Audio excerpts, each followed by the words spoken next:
This is Steve O'Brien, President of Talent Solutions with Job.com. Steve, thanks so much for making time to join us on the Ivy podcast. Very excited about this conversation, dive a little bit deeper into your role with Job.com. But before we do that, give us a thumbnail version of your career to date. Thumbnail version. Let's see. So I became a recruiter by accident, and then I stayed on purpose, and have been here for about 20 years in various ways and capacities. Well, that's exciting. And you've been with Job.com for how long now? 2 years. Okay, that's awesome. So Yeah. tell us a little bit more about your current role with Job.com and maybe shine a little bit more light about what the company is all about. Yeah, absolutely. So I get to do a really fun job. I do a lot of identification of mid-sized staffing firms that we're going to buy, and then integrating them and helping them grow in the Job.com ecosystem. So it's a ton of fun going out and meeting. In North America, there's 20,000 mid-sized staffing firms, and so there's plenty to go explore. And I spend a lot of time getting to know entrepreneurs and founders that have created really cool businesses, and then a small number of them are the right ones for us to acquire. So we get to put together deals and make those offers and bring them into what I think is a pretty awesome company, and then help them grow within Job.com. As an organization, we have three focuses. One is an advertising business that has a lot of fairly traditional elements to the job board industry and space. We're looking to do a great job acquiring and building relationships with an audience, right, of job seekers. The second thing that we focus on is technology and recruitment process automation. We have a product coming out I won't name yet, but I am excited to be able to talk more publicly about that. That's doing some pretty slick stuff to bring automation to recruiters. And then the third, which is the group I manage, is our staffing portfolio, right? So these are the firms that we acquire and bring in and help grow. Well, that sounds super exciting. And thanks for a little bit of that background. What the company is all about sounds like a lot of different pillars and directions in just the world of staffing and recruiting, Yeah. Which resonates on so many levels with us building the technology at my base pay. It's a fascinating world. It's ever changing. And I'm sure you've been on that side of the spectrum where you analyze the companies for potential acquisition, merger, or whatever other structures are. You probably, one of your priorities is stay ahead of the curve in terms of the trends and where the industry is just shaping to go. So share with us any of these insights or trends that you are researching on a daily basis where you think will shape the kind of the state of the current industry. Yeah. So I'll tell you about three. One that's probably on a lot of folks' minds, and I'll just sort of encourage you, if it is on your mind, that this is a good thing to be thinking about.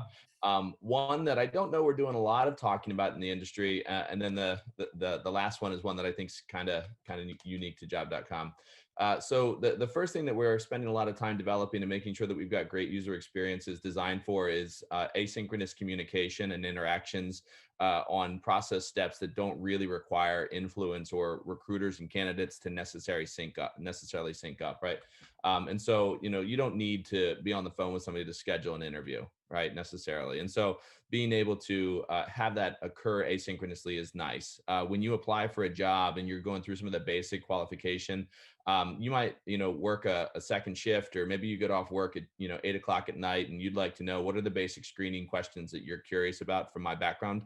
You don't need to talk to a recruiter for that. And you don't need to talk to a recruiter during the day for that, right? You should be able to do that asynchronously. And so a lot of that automation or just rules-based stuff, we're building in there. The second thing that we're doing that probably is on some of your minds, but I don't know how many systems are doing it at the moment, is trying to move away from telling recruiters that we know something is or isn't a match. The truth is, from an automation and matching perspective, we don't really know. But we have an idea. We have some suspicions. And so a lot of the user experience that we're designing for recruiters is more in the direction of suggestion and interaction as opposed to declaration, right? And we might say that we think this candidate is interesting. Do you agree, right? And through those interactions, we allow machine learning loops to be built into the software, so that over time, maybe one day we can say we know something's a match. But right now, we want to learn and suggest. And then the third thing that I think is unique to Job.com is we're building a lot of data visualizations into the way that recruiters consume data and the interface within our automation software. So we all, are merely mortal. I think that's partly our superpower, as well as one of the things that, burdens us with realities like imperfect recall, right? Like if you've ever had one of those things, like you remember a candidate and you remember fragments of the candidate, right? Like I remember they worked for eBay. And I remember that they were in Arizona, but that's all you kind of remember, right? Job.com data visualization tools help you take those memory fragments and actually uncover the conversation and the candidate, but to do it naturally and rapidly, as opposed to having to go like rifling through your email.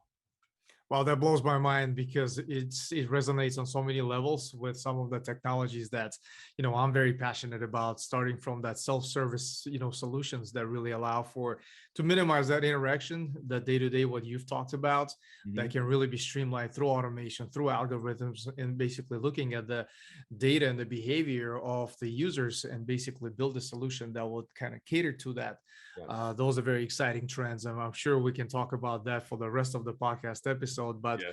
I want to move on a little bit further. When I've interviewed our mutual friend, your chief visionary officer, Yeah. Aaron Stewart, on the podcast a few months ago, one of the concepts that he talked about, which resonated with our audience on so many levels, is that war on retention. Yeah. Which is the next layer with war for talent has been real out there for the last year or so, with market just being in such a tremendous shape. Share with us what are some of the trends that you're observing in the companies as you analyze.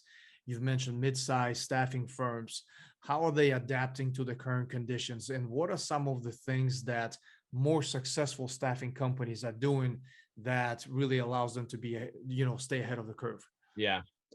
Um, so it might be interesting as we talk about retention and what companies are doing that's innovative, is to share with you a point of view on how historically we've looked at retention and some of the pressures in the industry, because it affects the way that I assess some of the interesting trends now.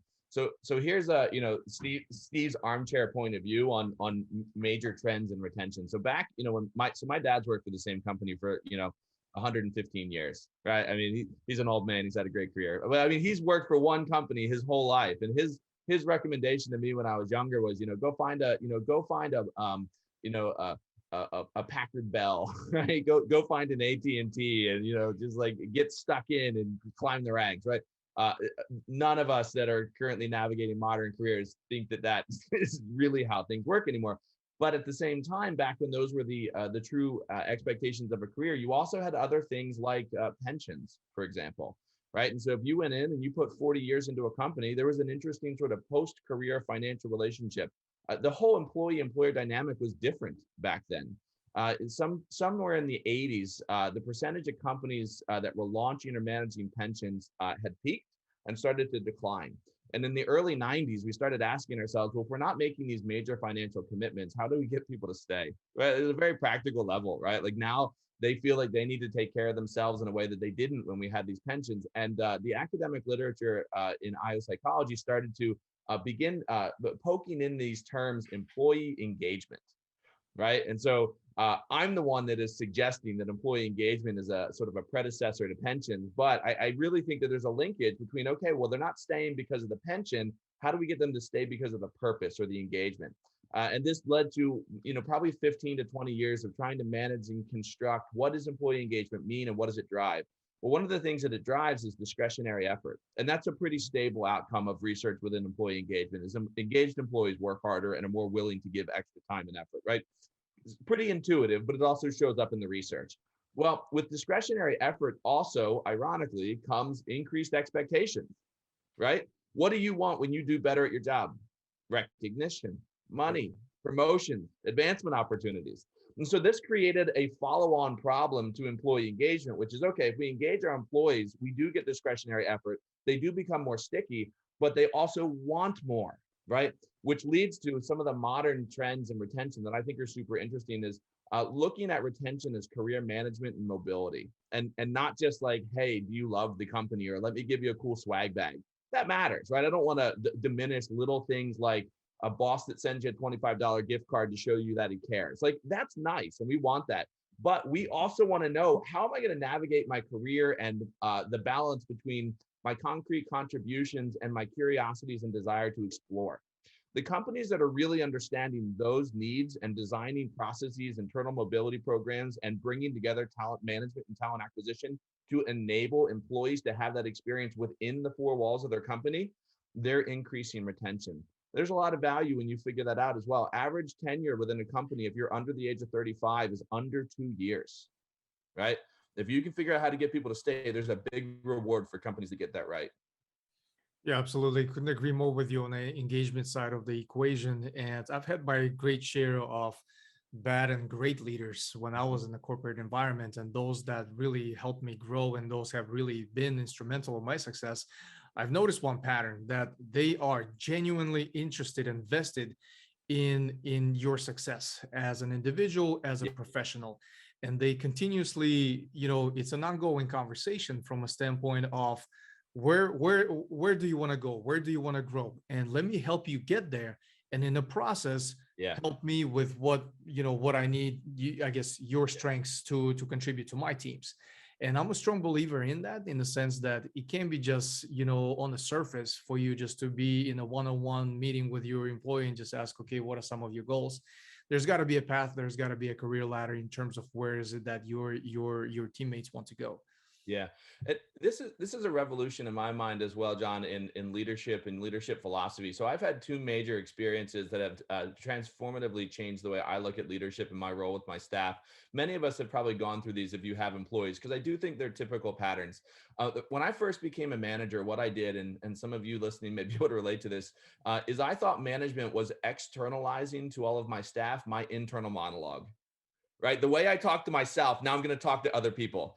And then Right. you realize, well, you're not other people. And that's a probably terrible strategy. Mhm. Right? Right. If you're a pretty aggressive type A person and you're talking to somebody that doesn't relate to that language, well, that's not what makes you great at scale. That's just incidentally the way that you talk to yourself. And so you need to learn to sort of understand, what are the drivers and the love languages, so to speak, but what are the ways that my staff listen and receive information and then assemble their own motivation. So that's sort of the first one, but then that builds and becomes the second one, which is, some of the great leaders have exhibited this learning that you described. The second one is realizing that once I become a good manager and I develop great teams, I don't get to keep them forever. And I made that mistake, right? Like, I thought that I'm building a great team so that they're mine, right? And like Gollum, my precious, like, I've got these staff that don't let me down and now they're mine. And then you realize, well, that's not good either. And No. like, this last frontier is, okay, it's not about the way that I talk to myself. It's about the needs of my team. And then once I develop them into a great team, it's not about keeping them. It's about sending them, right? And understanding, where do they want to go. And when you do that sort of like abdication, right? Like, you just keep stepping back from talking to your staff the way you talk to yourself, or thinking that you get to keep them. Um, great culture blooms, right? Great teams bloom, right? Like, things work that much better and retention happens. Totally. I see that, at organizations of so many levels on daily basis where, companies are striving to build and foster that culture, whatever the culture is, and they struggle because they throw these perks, they throw these programs at employees that, on the surface seems like you do some type of investment into your workforce. But in reality, in my experience, when I had succeeded building high performing teams, one of the main and only ingredients is really being fully vested into their personal growth and where is it that they want to go. And you're absolutely right, having that mentality that the team will not stay with you Mhm. forever, it's flawed and it's going to get you in trouble, whatever the case may be. Yeah. Which brings me to the next point that I would like to discuss with you, which is also fascinating yet very challenging. And I'm talking about interviewing. Yeah. A lot of folks, they under impression they're very good at interviewing, but it's from my personal experience. I noticed that a lot of interviews are flawed because a lot of that is based on your past personal experience, Yeah. and you focus a lot on what are the weaknesses that I can tolerate in a candidate versus what are the strengths missing on my team, and structuring the conversation not so much in an interview as a two-way street. Yeah. Share with us your thoughts on interviewing. What have you found to be more effective? How do you advise some of your counterparts or maybe some of your clients or other staffing firms when it comes to really, increasing your batting average as far as the interview goes? Yeah, that's a great question. So one of the beliefs that's important to share that goes into how I interview, especially in the work that I do, right? So I have about 150 recruiters and staff members. So it's, we'll say, a mid-sized organization. It's big enough that goal-oriented leadership and delegation is important, right? I can't keep track and stay on top of all that. So some philosophical and cultural alignment is part of the management strategy. Cultural alignment is not a given. I also think that a lot of the concrete skills that somebody has, like the things in their brain, those are valuable, but those are changeable, right? Like I can put new concrete things into somebody's brain if they don't have them. What's harder is to find people that flourish in the environment that I create, the kind of culture I create, and the type of leader that I am. So I interview heavily for culture fit. And I also give them, and you had mentioned this, as much information as I can so that they can opt out on the basis of culture fit, right? Because I don't take it personally if somebody's like, well, I don't want to work in an environment like that. That's okay, right? Like there are environments I don't want to work in, but that doesn't make them bad. And so the two things that are very, very important to me are learning agility. And I interview a lot for learning agility and the way that somebody approaches learning. And it includes like, how do you view competitions over ideas? Right? Like, are you able to emotionally distance yourself from an idea, defend it, and then deny it if you think that it fails the test? Or do you get wedded to your idea? Like, do you fall in love with it because it's your baby and you created it? Somebody that falls in love with ideas probably won't love working with me because I'm willing to abandon ideas as soon as I'm persuaded that it's bad. And so that kind of learning agility is important. And then the second thing is, and you can sort of blend this with, to a degree, humility. I don't tend to talk about it that way, but just thinking now, maybe what it is I like people that are able to be articulate and thoughtful about where they've screwed stuff up. Right? Like, and if you're not comfortable with that language, you're not going to be comfortable with me because I tend to use polarizing language. And look, failures are failures, but failures aren't bad to me, right? Failures are, this is what happened when we did the best that we could and it didn't work out. And let's learn what went wrong or what we would do differently next time. And so lightheartedly, I often share where like I've really messed stuff up. Mhm. And I want to know, if you're interviewing with me, where have you messed stuff up? Right? The idea that at 28, when you got your first, big step up, you did it all right is insane. So Mhm. what did you learn when you did that first big step up and you screwed some stuff up? And that tells me a lot about, again, how they view humility, if they're able to be reflective about their own imperfections, the way that they articulate progress over time, and then their comfort with what for some people comes across as challenging language, right? Calling something a failure. If you're comfortable calling it that, but understanding that doesn't mean I don't support you, I still do. And it doesn't mean that I don't trust and still delegate to you, I still do. I just want to know that you've got that evolutionary mindset as you lead and manage a group for me. I love your thoughts on failure and mistakes as framework for really understanding is it's an opportunity to learn, right? Yeah. And I've seen some very successful startups and other companies where they really instill that type as part of their culture, Yeah. where when everything is great, but when things go sideways, that's really when the true colors come out from the leadership perspective. Yeah. And instead of treating that, oh my god, this is a failure and we're so screwed, if you build that foundation right at the beginning, then all of the mistakes or all of those challenges really become, okay, great, we're in this situation, it's an opportunity to learn, what do we get out of this and how do Yep. we move forward. I think that goes hand in hand with exactly what you're talking about, is part of making that analysis when you interview potential candidates. Will they fit that right environment, especially when it's so dynamic and things change by the hour? I Mhm. think it's very interesting, very interesting thoughts on that. From your personal kind of view in terms of self-education, your content diet, what are some of the sources that you consume on daily basis to keep yourself educated ahead of the curve, with everything that's, with so much information overload being thrown at us? How selective are you with what you let your mind be exposed to? Yeah.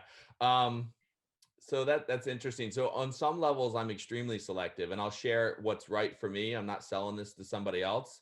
Um, I find emotional management pretty important for me, because I need to be emotionally available for my staff and my organization.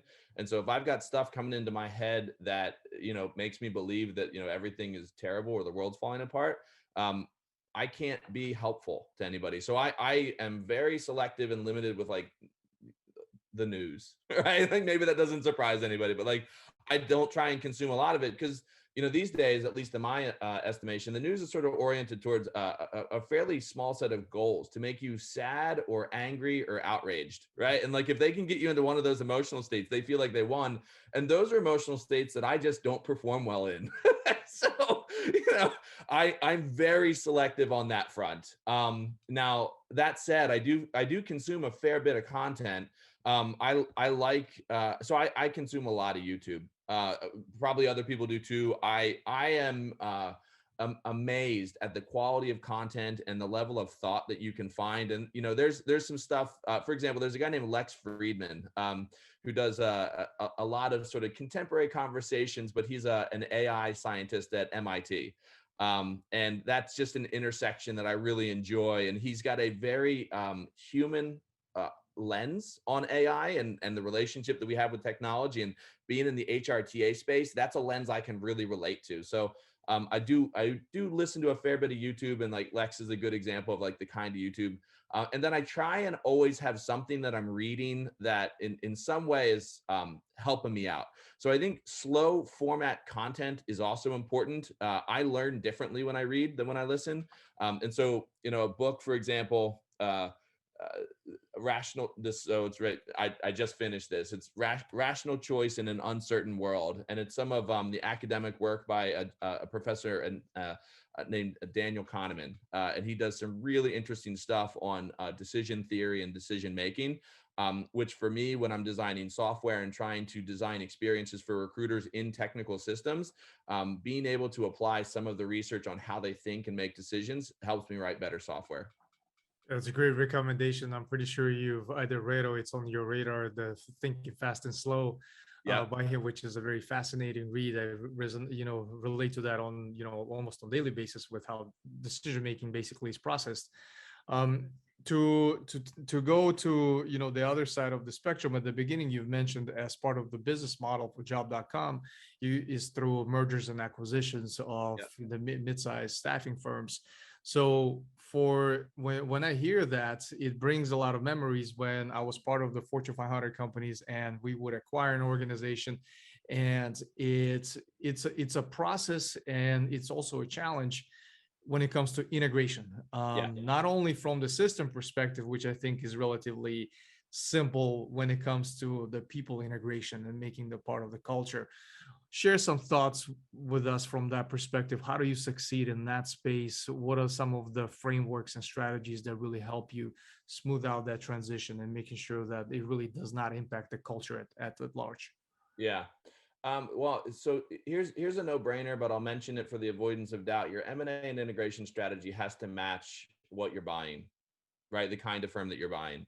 And so for example, within the human capital space, when we're buying a staffing firm or a recruiting firm, there's no manufacturing line that we're buying. There's no raw material in a closet, right? No bars of gold somewhere. There's no widget that they're selling, right?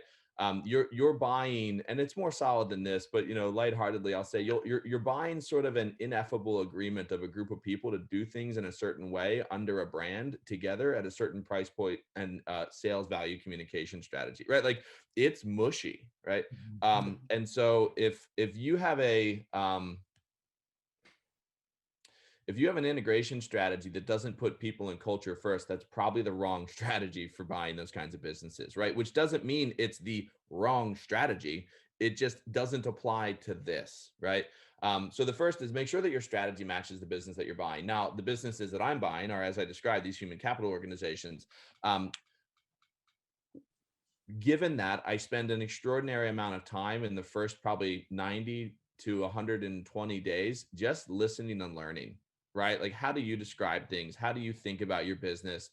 How do you sell or not sell? At what point do you stop pushing a sale? When do you walk away from a deal? Like, how do your employees describe their jobs to their spouses and their friends? Like, all of these cultural truths they're not right or wrong. I want to know how they describe them, right? And then I've got a set of things that I want to accomplish. Let's imagine there's 5 different things that I want to accomplish. Well, I don't need to accomplish all 5, and I don't need to prioritize the sequence 1 through 5 necessarily.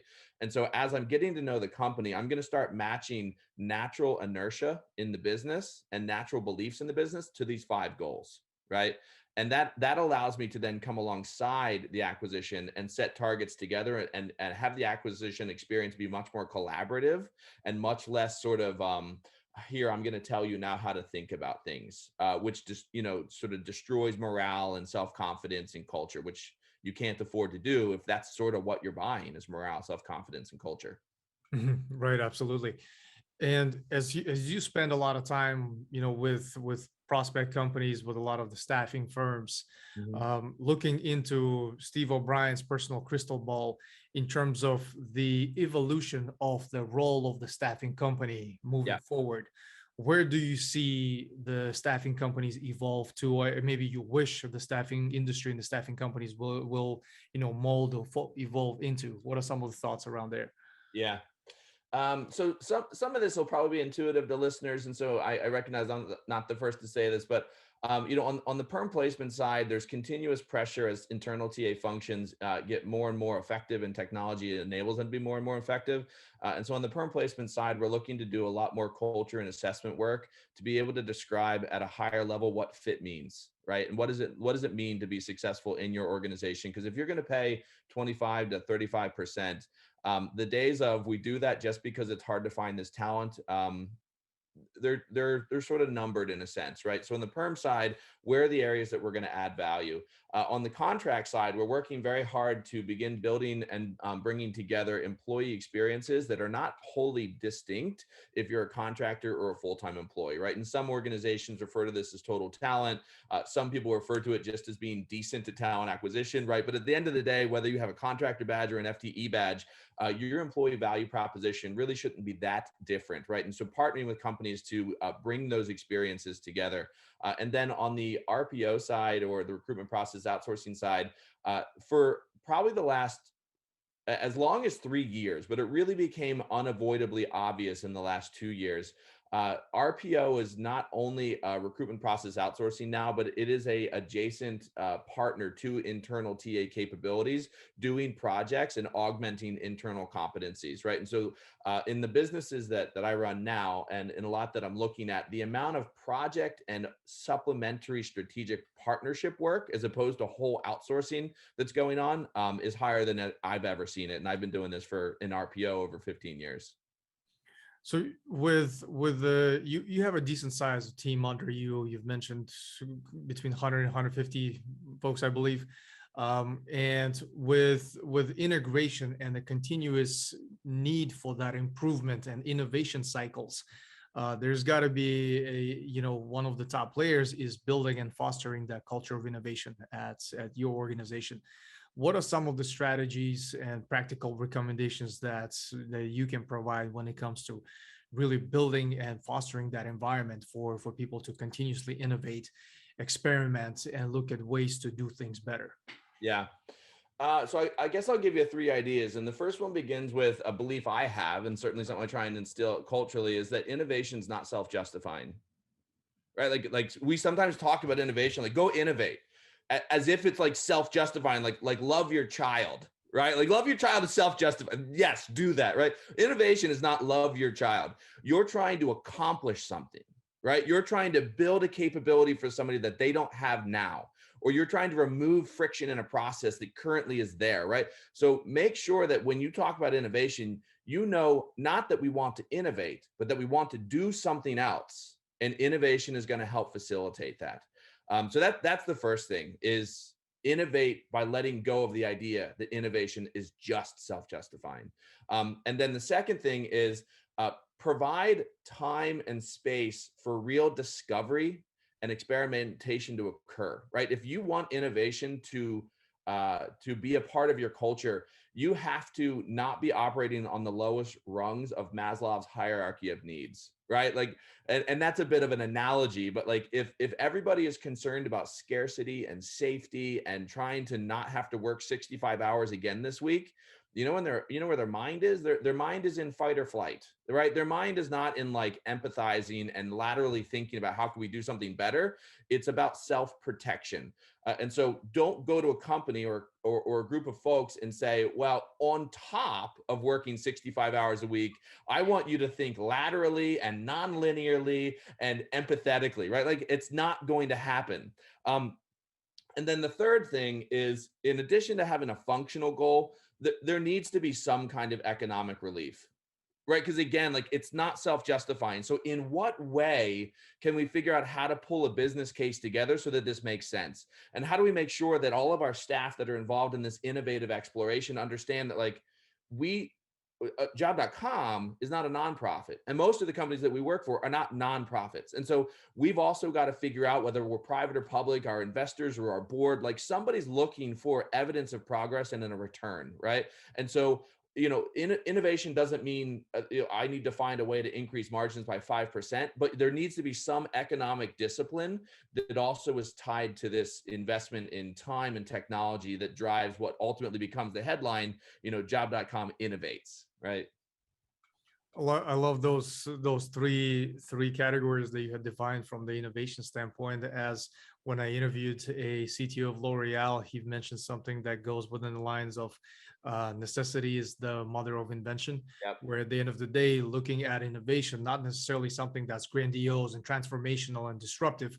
It could be a very small improvement to internal process, or Yep. just even how you operate as an individual. I think a lot of that goes within the framework of really fostering such environment, which exactly what you're talking about. When it comes to best career advice or series of advice that you had received throughout your career that you continuously refer back to, share with us some of those that really, that you provide on an ongoing basis to some of the people that you mentor. Yeah. One piece of career advice is get really, really good at something, right? Like in the early stages of your career, um, be excellent and invest the time to be excellent, and don't rush out of that stage of your career. Um, you know, sometimes when I'm talking with folks that are at that stage or they're recently starting to consider they want to become a manager, um, for many of us, when we close the book on that chapter of our career, it's closed, right? And those stories then are fixed. Now, if you have a really great library full of stories and experiences and things that you can tell, not only can you tell as a leader more credible, relatable stories about those that are doing the work, or to those that are doing the work, you also have a better toolkit to empathize with. You've been in the trench longer, right? Like, you know what it's like. You're not going to be as much of an ivory tower bonehead if you spent the time getting really, really good at something. The second thing is, and this is an iterative process, keep trying to think less about yourself. It's not easy. I don't know that any of it, like I've not gotten there, right? But like I do know that, like, if I keep flexing that muscle over time, I get better at it. And we flip back and forth between scarcity and surplus, right? In our lives and in our careers, but like keep trying to like flip towards giving and thinking about other people. Because ultimately what ends up happening is you become, and I say this word in quotes, you become more powerful, right? The reason that you're more powerful is people trust you, right? Like you're able to deploy more mind share more rapidly. You're able to deploy more cooperation more rapidly. And that makes you a better leader over time. And then I think the last thing is, and this, this is a weird piece of career advice. Be prepared as your career grows, or at least in my experience, to have periods of time where you're really working to make yourself irrelevant, right? Like you get to a stage where like the best thing that you can do for an organization is disappear. You know, get very quiet, give space to other people, let other people have the win, let other people have the spotlight.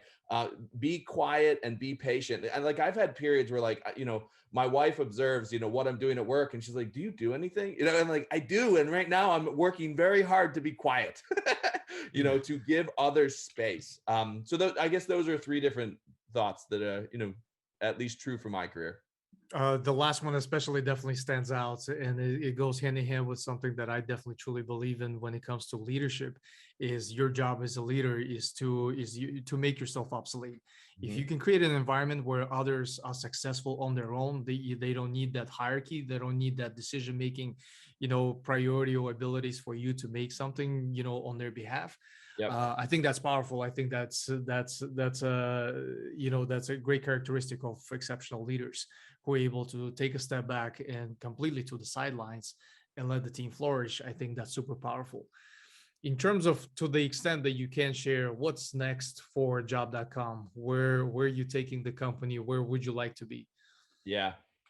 Um, so there are some near term things that we're working very hard towards, and that is to more deeply integrate our technology into the firms that we acquire, so that we can provide better experiences for recruiters, candidates, and clients, and so that we can start being able to demonstrate that the software that we design, in fact, makes things better, right, at the experiential level, at the outcomes level, and at the recruiter productivity level. And then as we demonstrate that is true, job.com is ultimately targeting being a public organization. And so figuring out that roadmap and timeline to make sure that we do the best we can for our existing investors, that we time that to raise the right amount of capital for our continued roadmap and development, and that we move quickly, but we don't rush, right? And just finding that sweet spot. And then the third thing that is on the map is continuing to, especially for me, identify great mid-sized staffing firms. There's probably, and this is something that I just personally get out of doing this job. There's not much more enjoyable to me than meeting entrepreneurs that have built great companies, finding ways to bring together their forces with my force, and then building a bigger, amazing human capital organization. That's just a ton of fun. So that's on the menu as well. Yeah, that definitely does sound like a ton of fun, because for me, a space for, I've been an angel investor in technology startups for a while now as a former, founder operator, and just the whole venture capital space and how the whole ecosystem works in sense of being able to identify those unique talents and help them scale, grow together, win together. I think that's a lot of fun. So I'm definitely, it's a little bit of jealousy there in terms of what kind of you deal with day to day. Absolutely. You've mentioned Daniel Kahneman. Is there another book that you always recommend to others, and why is that? So I love the research that Adam Grant does. He wrote, so the first book that I read of his that really did just change my life, and fed some of the perspective I shared earlier about trying to click into putting others first, is the book Give and Take. And the idea, and like part of this is also because of my personality. Like I'm not a typical like type A, like in your face, negotiate to win type of a guy. I am what I would like to think strategic. I am looking to negotiate good deals, but I'm not gonna like. I would not be cast for a role on the sitcom Suits, right? Like that's just not me. And looking for research and thinkers that can help me understand the way that I establish influence and drive great deals, given my personality. So I think Adam Grant's research is phenomenal and interesting, and in my opinion, a very livable and human way to be extremely competitive, because I'm not advocating be uncompetitive. I'm just advocating be it in a way that you're comfortable with, right? That you're good with at the end of the day.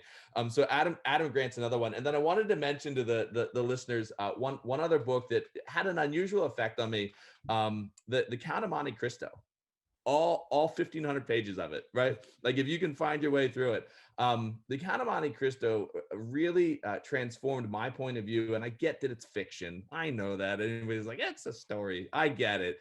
But long-term planning, right? Just weaving together deep strategies, right? Deep plans, and having them not only operate in the short term and having some like near-term off ramps, but also just some deep stuff you've built into what you're doing, that if it works and it matures to that point, right, you look like a genius.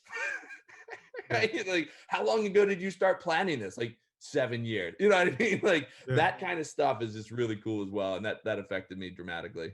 No, I love those recommendations. Definitely gonna make those available in the show notes. And a favorite saying is that nothing is ever short term. Yeah. That whatever in life, in work, and whatever the case may be, everything great is always long term. So Yeah. I think that resonates with the book that you the kind of the premise behind that you were talking about. Yep. Steve, last but not least, what's the kindest thing someone has ever done to you? Ah, um, let's see here. No, it's a loaded one, and I love to throw that curveball at the end of every episode because it speaks a lot to in terms of how you operate, who you Yeah. surround yourself with. So absolutely. So I'll give you a couple quick ones that are in different sort of domains of life. So October 15th will be my 15th wedding anniversary. And one of the kindest things somebody's ever done to me is my wife staying married to me. I am not a perfect man, and she is the mother of two children, and is really just a saint and incredible support, and forgiving beyond measure with all of my faults and foibles and that kind of stuff, and lighthearted and good spirited about it as well. So, like for example, the other day, my son who's 6, he was grumbling about not having much free time on weeknights because he's got activities in school. And I said, well, does dad have much free time? I have to work. And he's like, no, you don't have. And I had said, does your mom have much free time? Which the correct answer is no. And he's like, yeah, she has a ton. and, and she doesn't hit the eject button. um, the second is when I was in college, I found college very hard. I know many of us do. And I did an undergraduate degree that required a lot of reading and writing, and that's just time consuming. And there was a period of time where I was, I would say, down and out, and maybe clinically down and out. And a friend threw a surprise birthday party for me. And that was just the right thing at the right moment. And it left a memory with me to today, over 20 years later, that just, that kind of kindness and that kind of reminder that like there are people in my life that love me and care about me. That made a pretty big difference. And then the final one is professional. I've had folks be willing to report to me and not destroy my organization that probably should have been my boss, right? That showed me the kind of humility that I hope to show to other people, that we're in a role to do a job, and that we just kind of got to click in and find a way, and not everything can always be about ourselves. There was a guy when I was at IBM that reported to me that really probably should have had my job, but he didn't. And instead of using that to undermine our relationship and my team, he just said, how can I help? And that kind of selflessness in the context of a company or an organization trying to accomplish something, I see that as incredible kindness, for folks just to say, you know what, I'm not going to scratch the itch of making sure Steve knows that I could be his boss. I love that. Definitely great stories when it comes to kindness. So definitely thank you for sharing that. And just overall, Steve, I enjoyed this conversation. Very short, but fast paced and insightful. I personally learned quite a bit. What I love doing with all the guests on Abby podcast is, and do a follow-up recording in about a year Yeah. where we revisit the conversation from a year ago, listen to that and see if everything that we've talked about still makes sense, still applies. So I'm definitely looking forward to doing that with you as well. Likewise. It's been a pleasure, John. This is awesome. I look forward to the follow-up.